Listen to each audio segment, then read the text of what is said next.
¿Cómo le va, ministro? ¿Bien? Muy bien, muy bien. Bueno, ya ha pasado un tiempo considerable desde que ustedes son gobierno. Y, ¿cómo está la educación de hoy en este tiempo? ¿Qué logros han tenido? ¿En qué han mejorado? ¿Hacia dónde va la educación en nuestro país? Le digo esto porque la educación, obviamente usted lo sabe, es muy importante, fundamental, diría yo, en cualquier nación. El otro día estuvo Lino Barañao y habló y apuntó directamente a la educación del país con respecto hacia el futuro que queremos, ¿no?, de la República Argentina. Bueno, Lino tiene que ver con algunos de los logros, pero yo Ujú. te diría, Santiago, que arrancando el 10 de diciembre, el principal logro ha sido cerrar las paritarias, ¿no? Tanto inicialmente la paritaria de lo que es el sistema formal, que hizo que las clases comenzaran normalmente en casi todo el país, pero sobre todo mandando una señal muy clara, porque vimos un aumento significativo con una inversión importante del Estado Nacional para que muchas provincias pudieran dar aumentos a los docentes, para que realmente empezaran a sentir que había un cambio en esa mirada, que no tuviéramos nunca más docentes debajo, con su salario debajo del mínimo vital y móvil. Y ahora con la paritaria universitaria, que también cerró y también con una situación muy importante, que es que acordamos con todos los 6 gremios universitarios. Esto hace 7 años más o menos que no ocurría en la Argentina, que todos los gremios universitarios acordaron una paritaria con el gobierno, que lo que tiene importante, además de que obviamente creo que refleja la importancia que le da el presidente Macri y su gobierno a los docentes y a que se sientan bien remunerados, como dijimos en campaña, es que haya clases. Lo más importante, el cambio más importante tiene que ser que haya clases en todo el país, porque sin clases no se aprende. Así que pensando sobre todo en esas familias que muchas de ellas, porque hubo lamentablemente en esta negociación paritaria con las universidades algunos paros, y recibía de muchos padres de los colegios que están dentro de las universidades mensajes de preocupación. Bueno, llevar esa tranquilidad a los padres, ordenar el sistema. Nunca más vamos a tener una paritaria universitaria en medio del año. Hemos cambiado el sistema. Ahora todas las paritarias docentes, las universitarias y las no universitarias, van a ser en febrero para que comencemos el año y podamos normalizarlo. Ese es un gran primer logro. El que tiene que ver con lo del Lino Barañao es empezar a conversar, a que los dos ministerios, la ciencia y la tecnología, conversen con la universidad y la educación. Porque cuando eso no está conectado, no está articulado, el país no genera el motor de ideas que necesitamos que genere alrededor de la universidad y de la Pero ciencia. ¿por qué no apuntan a los chicos? Yo el otro día le decía a Lino, ¿no? Un pibe está terminando la secundaria y obviamente que ya empieza a demostrar sus aptitudes y no hay nadie que contenga, que lo pueda guiar.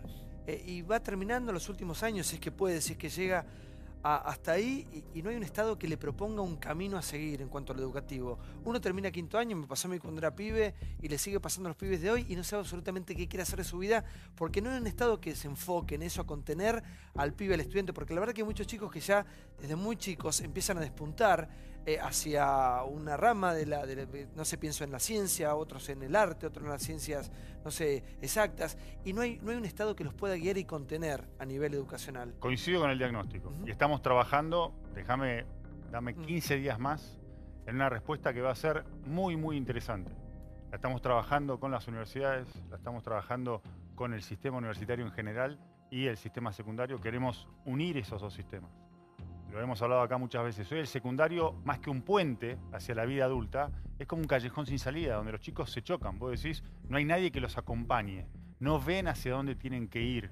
Y nosotros buscamos que eso sea un puente. Pero ese puente tiene que ser un puente que muchos de ellos necesitan cruzar acompañados. Y estamos trabajando en una propuesta, te pido un poquito más paciencia, hace 5 meses que estamos, hemos venido trabajando mucho con las universidades, obviamente con todo este ruido que hubo, esas conversaciones por ahí se retrasaron un poquito, pero durante el mes de junio vamos a hacer una respuesta específica para ese problema. ¿Cómo acompañamos para que además más jóvenes lleguen a ese puente? Porque ¿cuál es el problema en la Argentina? Que la mitad de los jóvenes ni siquiera llegan al puente, porque no terminan el secundario.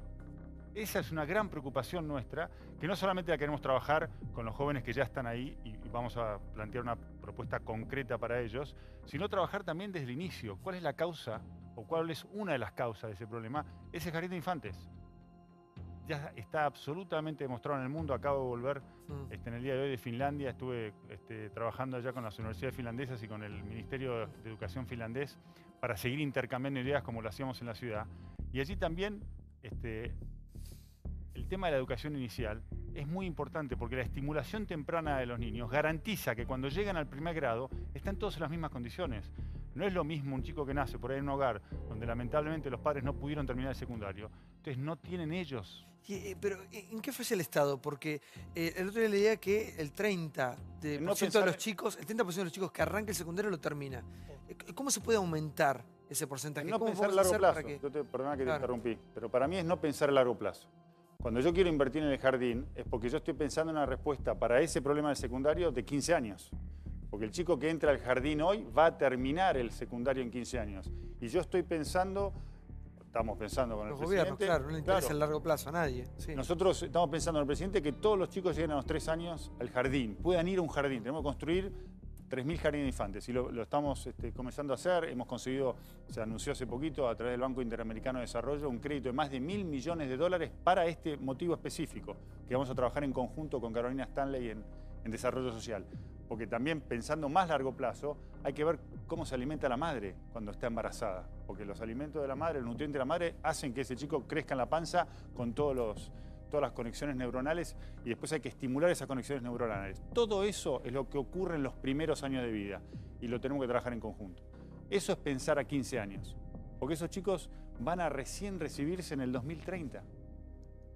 2030. Entonces, esa es la Argentina a largo plazo. Ahora, en el medio tenemos que hacer lo del secundario y también tenemos que trabajar en la primaria. Estamos haciendo una evaluación este año para tercer grado, para ver si los chicos están aprendiendo a leer o no. Y si no están aprendiendo a leer, ¿qué tenemos que hacer? Estamos cambiando toda la formación. Igual hay mucho que hacer, las escuelas se siguen cayendo, Pero los maestros no todo. ganan como deben ganar. Y lo tenemos que hacer todo al mismo Sí. tiempo. No hay tiempo que esperar. Por eso la inversión que estamos haciendo, por eso ir a buscar créditos específicos. Pensemos que antes se hablaban por ahí de créditos para la inversión en energía. El presidente acaba de anunciar un crédito de más de $1.000 millones para educación, para construir jardines de infantes, para capacitar a docentes para esos jardines de infantes.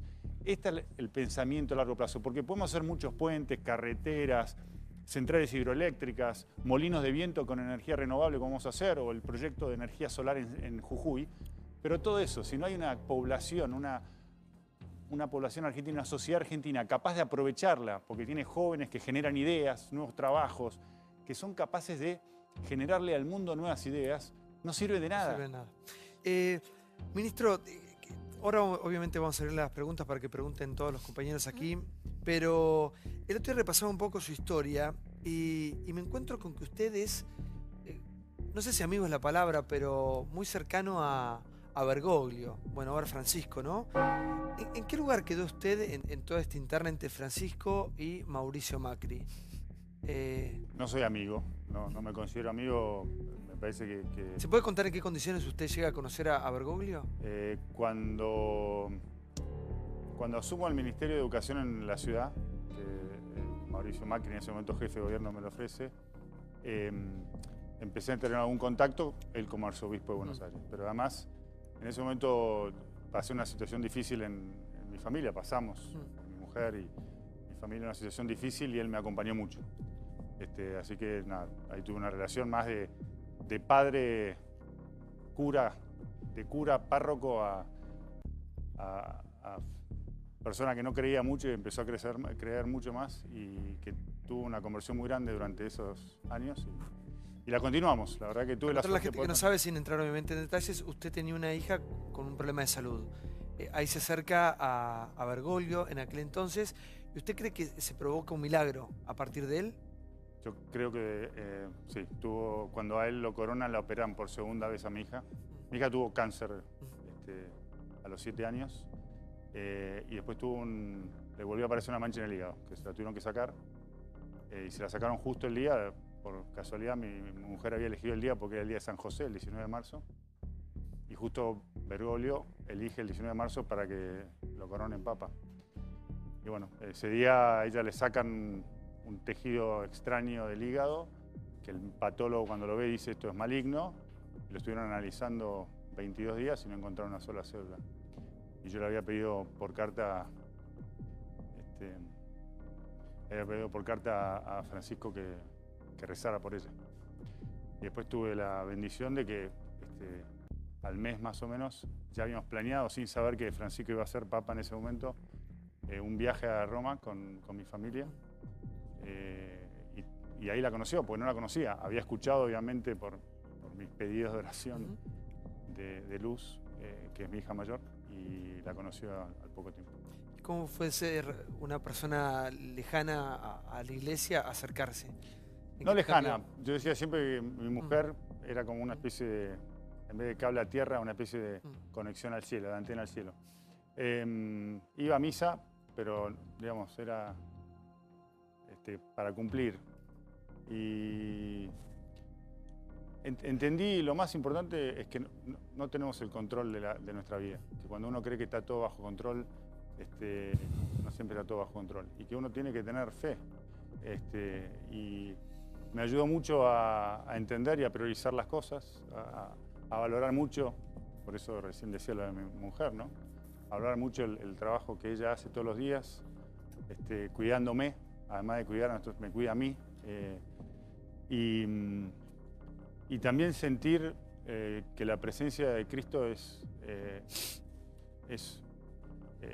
muy importante en poder valorar lo que uno tiene, vivir realmente con alegría, con esperanza cada día y disfrutar cada día, ¿no? El enorme regalo que es que estemos ahora acá y que después de acá yo me vaya a festejar con mi mujer mi cumpleaños. O sea, entender que lo que ahora está puede no estar mañana y entonces no perder el tiempo en pequeñeces, no malgastar energía en cosas que no valen la pena y rezar y pedir, que eso también es algo muy importante. Era mucho más soberbio de lo que soy ahora. Creo que he aprendido a ser un poquito más humilde y pedir ayuda. Pedí mucha ayuda y recibimos mucha ayuda durante todos esos tiempos. Y el hecho de toparte con semejante dolor y haberlo transitado, me imagino que te va a ayudar también para vos decías recién, te humanizó, te sensibilizó y sí, ahora vos tenés el poder también de, no sé si de solucionarle, pero de abrirle las puertas, ese puente del cual vos hablás, a un montón de chicos. Muchos chicos que están enfermos, muchos chicos que están en familias totalmente devastadas, muchos chicos que por ahí no tienen ni para comer. Y la educación se encarga un poco de eso, ¿no? De poder contener y guiar a esos chicos de todas partes de la Argentina, que a veces las realidades son tremendas. Sí, chicos y grandes también. Pero sí, yo siento que estoy en el mejor trabajo del mundo. O sea, tengo un amigo que dice no perdamos la capacidad de asombro. Nos repite así a nosotros cuando estamos juntos, nos juntamos, ahora menos, porque lamentablemente ahora hace poco todos los años hacíamos un viaje juntos un fin de semana. Acá, algún lugar generalmente en la provincia, pero solamente para juntarnos este año no pude ir. Y él siempre dice, no perdamos la capacidad de asombro. Y yo todos los días, cuando entro al despacho del ministro, digo, digamos, te dieron esta oportunidad. Más allá de que estuviera más o menos cerca, siempre me gustó mucho la parábola de los talentos, ¿no? Esa que dice que Dios te dio cosas que va a esperar que las multipliques, no que las guardes y las contengas, sino que las multipliques.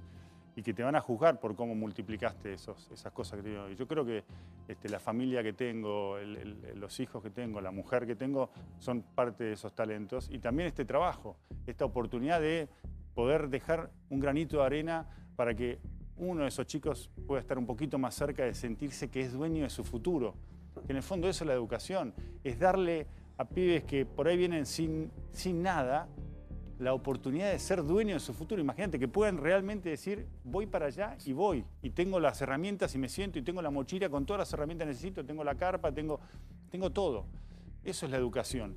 Y yo sueño que sé que no voy a arreglar todos los problemas de la educación y no me pongo esa imagen de todo el problema porque no los voy a resolver nunca. Es todos los días hacer un poquito para que nos vayamos acercando.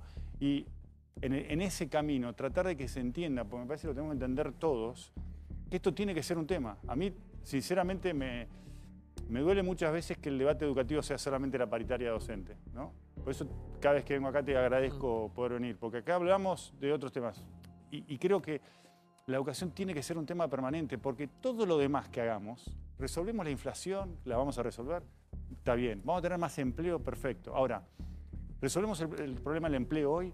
Santiago, mis hijos van a tener 7 trabajos en su vida. 7. Van a cambiar de laburo 7 veces. 5 de esos 7 laburos hoy no existen porque no fueron creados. no existen, van a crearse en el futuro. Antes, cuando yo decidí mi carrera universitaria, no existía el gerente de nuevos medios en las empresas. Hoy es uno de los cargos más importantes, el que maneja el Twitter, el Facebook de las empresas. Fue algo que se creó por la tecnología. Bueno, así como ese, van a crearse un montón de cargos, de trabajos. Y esa va a ser la riqueza de un país, la capacidad que tengan los jóvenes de ese país de generar esos nuevos empleos. Entonces, pensar que nosotros lo que tenemos que hacer es no enseñarles a nuestros jóvenes a trabajar, a buscar un trabajo, sino a crear trabajo, te cambia el paradigma de la educación. Porque la escuela no te puede mostrar, este es el mundo. El mundo es lo que vos vas a hacer de él. Esa es la diferencia enorme que tenemos que tener con el sistema educativo hoy. Intento pensar cómo hacemos para llegar de la Argentina que estamos hoy a ese mundo que vos soñás. No va a ser inmediato. No es fácil, no. Tenemos que empezar. Lo más importante para nosotros son los docentes.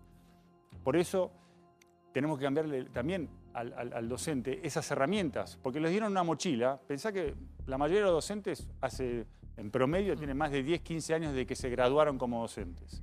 Les dieron una mochila para ir de campamento, digamos, a la playa. Y lo estamos poniendo en medio de la montaña. ¿Entendés? No tienen las herramientas necesarias para enfrentar este mundo. Les tenemos que cambiarle la mochila. Cambiar la mochila quiere decir... Capacitar, sí. Sí, y lo estamos trabajando. Sí. Johnny, por favor. Sí, buenas noches. Me tal, parece Johnny? bueno que no analicemos solamente el tema docente o educación pública desde el punto de vista de la paritaria. Claro. Estoy viendo las imágenes que tenés atrás tuyo de la marcha del otro día universitaria, que fue impresionante. Yo te preguntaba recién, fuera de aire, se resolvió la cuestión paritaria, pero al mismo tiempo los chicos, los alumnos y toda la comunidad educativa en general decía boleto universitario y decía se nos encarecieron los apuntes y los materiales educativos. Estaría bueno que haya alguna respuesta porque muchos se nos encareció tanto que estamos abandonando la facultad. ¿Alguna respuesta sobre eso? Y después preguntarte sobre las universidades del conurbano. Hay universidades que se crearon con el kirchnerismo, por ejemplo, Universidad del Oeste, donde tenés a Lorena Otacé, Federico Otacé, Cintia Otacé, Pablo Otacé, toda la gente de la gestión anterior y están usando como caja política. ¿Sí? ¿Qué respuesta? ¿Qué va a pasar con esas universidades?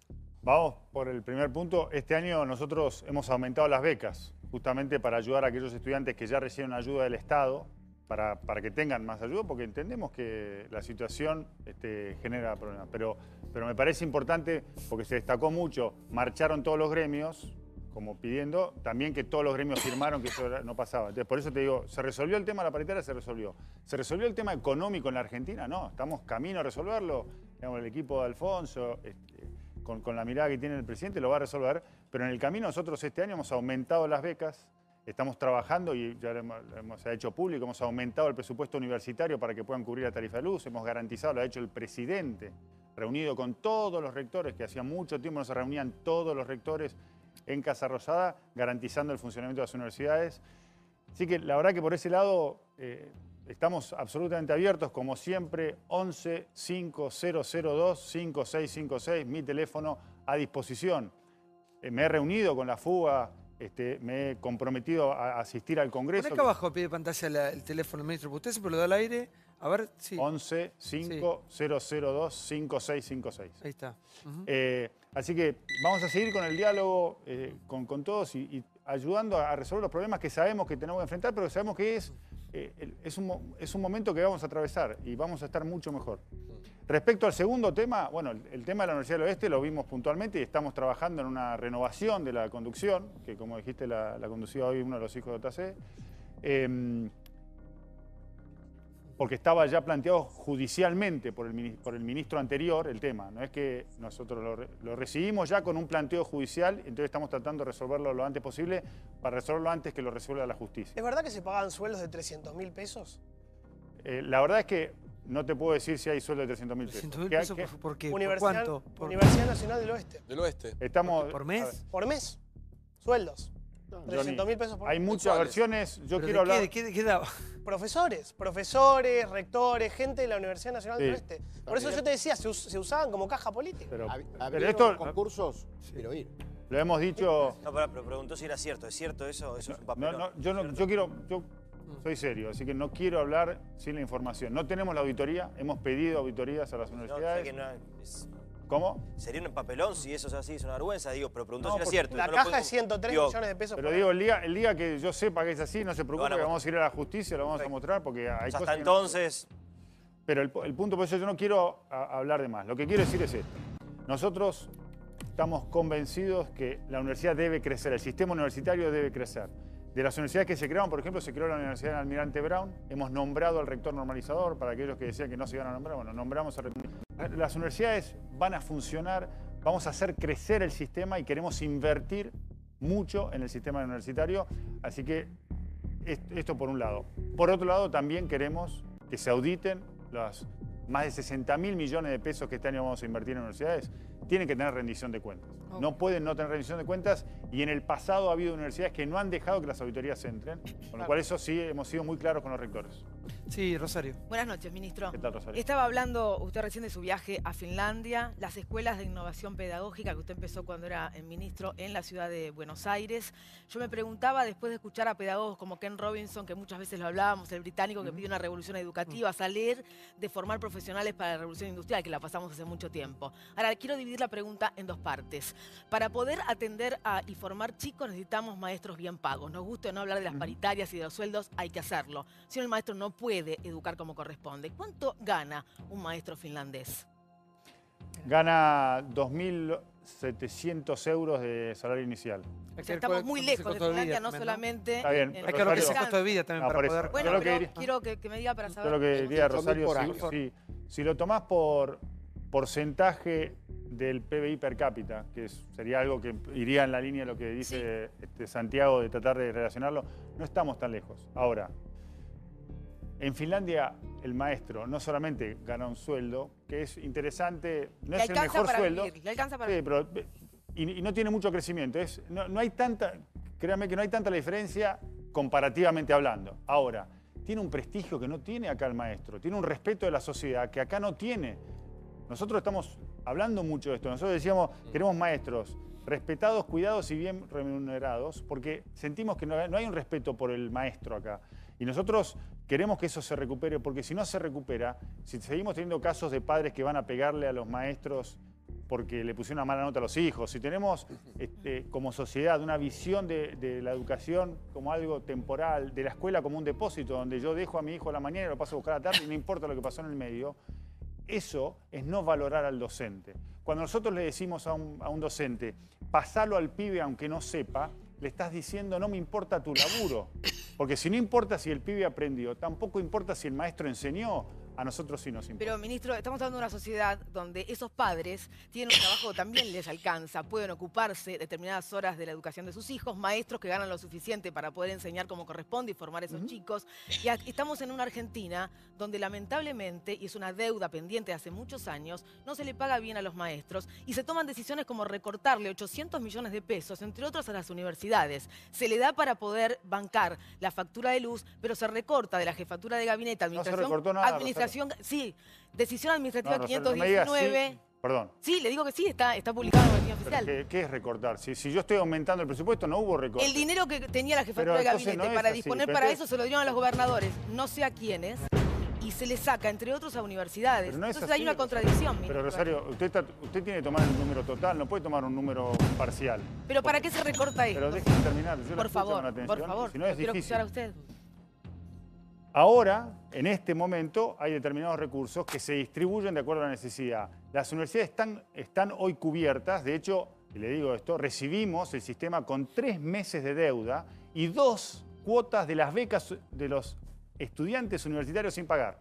Eso fue lo que recibimos. Digo porque, para que esté claro el blanco 3 y el negro. meses. 3 meses sin pagar, hoy están al día las universidades. No solamente pagamos los 3 meses de deuda, sino que pagamos todos los meses hasta ahora. Con lo cual no falta plata y no se va a recortar nada.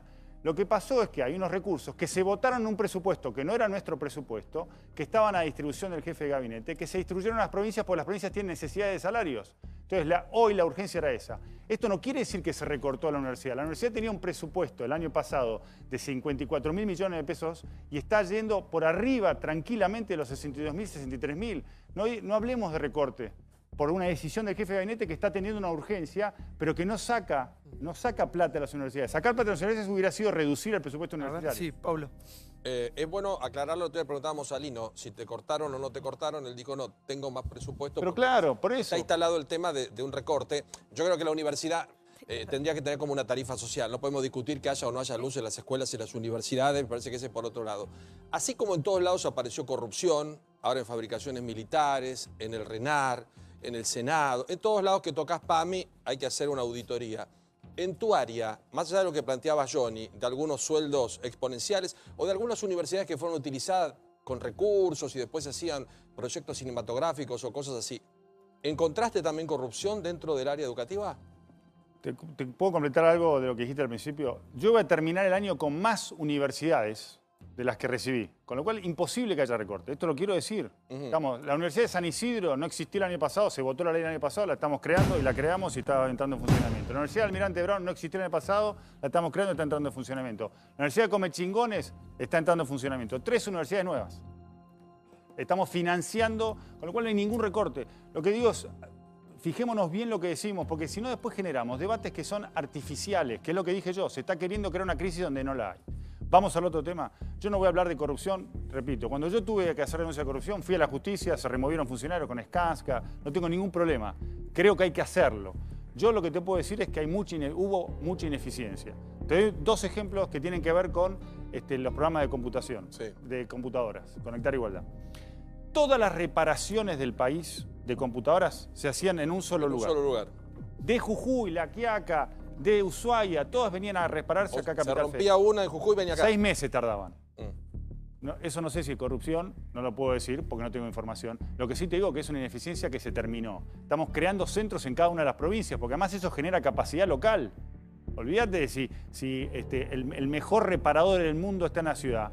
El flete y la demora hace que el pibe pierda la computadora durante el año.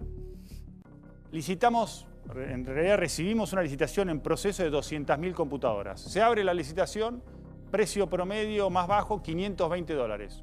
Musimundo estaba a menos de $500. Dijimos, muy alto el precio. Nosotros compramos 200.000, esperás alguna economía de escala, es decir, un precio por volumen más bajo. Dijimos, no compramos ninguna. Terminaron bajando $100 cada computadora. O sea, $20 millones menos pagamos del precio que se pagaba. Del precio que se pagaba antes. ¿Tá? Entonces, yo no voy a hablar de corrupción, voy a hablar de ineficiencia. ¿Denuncias? Vamos a plantear el tema. Queremos que se vea el tema, porque obviamente denuncia, si logramos bajar el precio... No, eso no es un delito. Hay que ver el precio que se pagó antes, por qué se pagó. Claro. Un minuto, porque acá tenemos... ¿Cuántos profesores de facultad hay acá? ¿Usted, Camporongo, Brancatelli, vos también? Sí. ¿Vos dónde das, Brancatelli? Universidad de Lomas. ¿Y el Hubo señor? un fuerte ajuste. Universidad de Buenos Aires, Universidad. ¿Vos también das clase? Sí, 16 años en la UBA, en la carrera de comunicación, en la misma cátedra de la señora Rosario Lufrano, que también era profesora allí.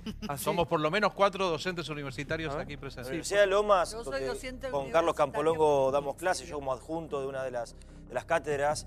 De hecho, uno de los profesores lo apartaron porque no había presupuesto, un recorte presupuestario importantísimo, más allá de no solo que no incrementaron el presupuesto anual de la universidad, sino que además hubo un recorte. 32% aumentó el presupuesto. Bueno, no llegó entonces todavía, tendrá que llegar esa Digamos la verdad del asunto, porque yo comparto, sí, se separaron docentes sin avisarle. Pero quiero en esto ser equilibrado. En la gestión anterior, en muchas, no digo en todas, las universidades públicas, se trabajó como en un comité radical o una unidad básica. ¿Se entiende? Clientelismo. En otras no. No generalicemos y creo que tienen que tener auditoría. Ahora, en Lomas concretamente, se les había agotado el presupuesto el año pasado, no este año.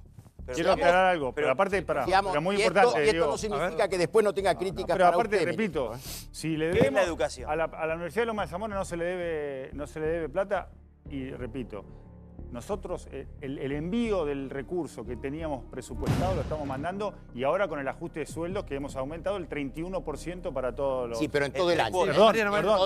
Perdón. 3 cuotas. Lo que quiero decir es esto. Cualquier decisión de apartar gente es autónoma de la universidad, no tiene nada que ver el gobierno. Esto es lo que quería aclarar. O sea, nosotros no echamos a nadie de la universidad. Si no le alcanza el dinero, es lógico que... Pero es que si no alcanza el dinero, hizo mal el presupuesto, porque nosotros el presupuesto que nos dieron, que nos dio el Congreso, que nos votó el Congreso, lo estamos enviando a las universidades. De hecho, y te digo algo, Diego, y lo planteé en el Senado cuando me llamaron para hablar de universidades, se votó en el Congreso que algunas universidades tengan un aumento del 76%, como es la Universidad de San Martín, cuando otras, como la de Lomas, tienen el 32%. Sí. O sea, hubo una discrecionalidad en el Senado y en Cámara de Diputados que nosotros tenemos que respetar porque respetamos la ley. Sí, Mariano. Ministro, retomando este tema, la expresidenta Cristina Kirchner había dispuesto en el turno presidencial, o hace 2 turnos presidenciales, que se iba a gastar el 6,47% del PBI en educación. Ahora, según cifras que existen dando vueltas en el Estado, hay 12.000 agentes contratados por lo que se llama contrato de asistencia técnica en universidades, que son empleados que cobran por la universidad, pero que trabajan en el Ministerio de Salud, en la ANSES, en el Ministerio de Desarrollo Social. Es decir, son empleados de ministerios que están contratados por la universidad. Pregunto, 12.000 implica que si hay sueldos promedio de 10.000 pesos, para que la gente tenga una idea, son 120 millones por mes, 1.440 millones por año, o más por si se cuenta el aguinaldo, para estos sueldos, mientras que los docentes están reclamando aumento de sueldo. ¿Cómo se va a solucionar este problema? Bueno, nosotros, esto lo llevó adelante todo este trabajo, el Ministerio de Modernización de Andrés Ibarra. Hemos terminado todos esos contratos al 31 de marzo, justamente porque creíamos que había que revisar todo. Tiene 2 problemas. El primero es, obviamente es un contrato precario, que no le da al trabajador ninguna garantía de nada. Entonces, la verdad que no es una buena forma de contratar, hacerlo a través de terceros para que trabajen en el Estado. Y se usaba. Para evitar los mecanismos de control, se contrataba vía la universidad.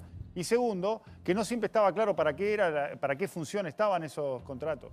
Por lo tanto, por esas 2 razones es que se decidió revisar todos esos convenios, se dieron de baja y se están analizando uno por uno, y el ministerio que lo necesite lo vuelve a contratar, pero además estamos contratando no vía la universidad, sino contratando como se debe contratar. Sí, es posible que usted tenga, Messi se lo discutiría, el mejor trabajo del mundo, lo que le da además la mayor cantidad de obligaciones. Se lo discuto a Messi a muerte. Seguramente es así. Para él seguramente no, pero para mí digo... Bueno, lo que uno aprende cuando es docente es que se enseña con el ejemplo. Que uno puede decir muchas cosas, pero si no da el ejemplo, es raro para cualquier alumno, para cualquier educando. Hace mucho tiempo que hay mucha gente que sostiene que los funcionarios públicos deberían mandar sus hijos a la escuela pública. Que los funcionarios públicos deberían atenderse en la salud pública. Y eso no ha pasado en muchos gobiernos, ni en el anterior, y tal vez no pase en este ni en el que está por venir. ¿No habría que legalizarlo esto? Es decir, que aquellas personas que tienen responsabilidad pública den el ejemplo, enseñen con el ejemplo, y que sus hijos, en general, y ellos mismos si puedan, estén en las mismas condiciones que el resto de los ciudadanos a pie. 2 cosas, Carlos. La primera es, yo no, creo que no. Esta es una opinión personal, pero la sostengo en 2 razones. La primera es, nosotros tenemos que trabajar por la educación. Yo tengo que trabajar por la educación pública, porque la única manera de garantizarle a mis hijos que tengan un mejor futuro no es que vayan ellos a una buena escuela, sino que todas las escuelas de mi país sean buenas. Exacto. Porque la sociedad de mis hijos va a ser mejor o peor de acuerdo al nivel de la educación estatal. Los mejores secundarios de Buenos Aires son los públicos. Son los públicos, por eso. Y este es otro mito, porque yo creo que, porque vos ahí dejaste entrever que no, y por eso quería corregirte. La segunda cosa es esto. Hay un mito de que la educación privada es mejor. Yo no elegí la educación privada porque fuera mejor. Elegí la educación privada porque creo en la educación pública, estatal y laica. Y yo quiero que mis hijos tengan una educación religiosa. Entonces los mandamos con mi mujer a una escuela religiosa católica. Ahora, no sigamos creyendo que la mejor educación es la privada. La mejor educación y te diría en términos generales, si vos vas, las mejores escuelas son las estatales. ¿Y sabés qué es lo que pasa? Que estamos indirectamente generamos este inconsciente colectivo, diría Charly García, de que la educación estatal es peor cuando en realidad no lo es. Y entonces los padres, a mí el caso que más me chocó, no sé si se acuerdan, un cartonero encontró $50.000 en un basural. Le preguntaron qué va a hacer, voy a mandar a mis hijos a una escuela privada. Vivía en una casa de cartón. Y dijo, esta plata la invierto para a mis hijos a una escuela privada. Hay un sistema que le había vendido que exactamente, es mejor que lo que tenía. Nosotros tenemos que informar. Y para eso no, creo que pasa por el tema de los días de paro, ¿no? Claro. Sí, bueno, entonces, a eso vamos cuando nosotros...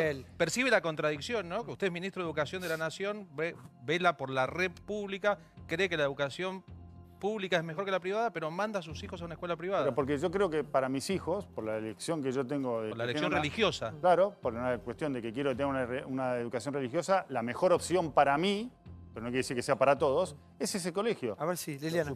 Hay uno de los problemas que siempre que se hacen los exámenes de PISA, las evaluaciones PISA, nos ubican bastante mal, sobre todo en el tema de las ciencias duras, matemáticas. Que son preguntas cortas, chicos, porque no sé bueno, no matemática, física, etcétera.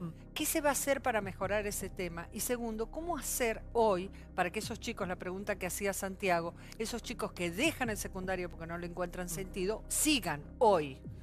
Primera parte, nosotros estamos trabajando directamente en el tema de formación continua. ¿Cuál es el problema, Liliana? Los docentes de hoy salen de este sistema, son docentes, exalumnos de un sistema que no les enseñó matemática y ciencia, con lo cual a ellos mismos se les dificulta, por lo tanto también es mucho más difícil enseñarle a alguien algo que vos no entendés bien. Y lo que encontramos cuando evaluamos docentes en la capital es que ellos no tienen profundo conocimiento de matemática y ciencia. Entonces estamos trabajando en lo que es la formación continua, es decir, la formación que tienen todo el tiempo los docentes, la capacitación de todos los meses para que se mejore eso. Por el otro lado, y esto me parece que es importante, Fines atendía a esa población. Sí. Nosotros queremos que Fines siga y va a seguir, pero sí también queremos que sea un Fines que tenga realmente un control de que la calidad que reciben todos los que van a Fines, los más de 700.000 que ya pasaron por Fines, que repito es un gran programa, tengan un título realmente valedero y no que se hayan recibido sin comprender textos. Sí, a ver, Campolongo, algo para cerrar, tengo que cerrar el tema.